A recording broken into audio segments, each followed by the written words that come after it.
ألا بذكر الله تطمئن القلوب.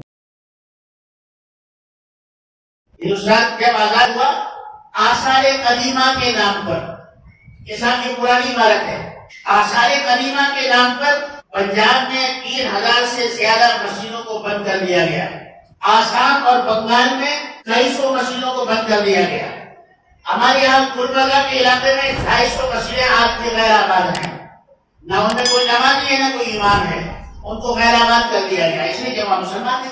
لیکن مسجد 500 600 700 سال کی تھی، اور مندر جو تھے 4000 5000 6000 7000 سال پرانے ہیں، ان کو آثار قدیمہ نہیں کہا گیا۔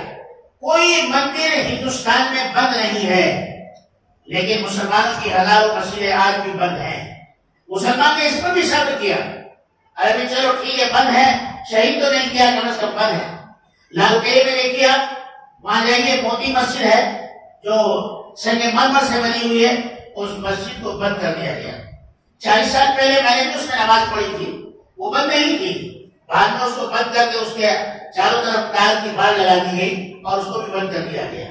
تاج محل کی مسجد ہے، بڑی مشکل سے وہاں پر جمعہ کی اجازت ہے، باقی دنوں میں مسجد بند رہتی ہے۔ ایسی بے شمار مساجد ہے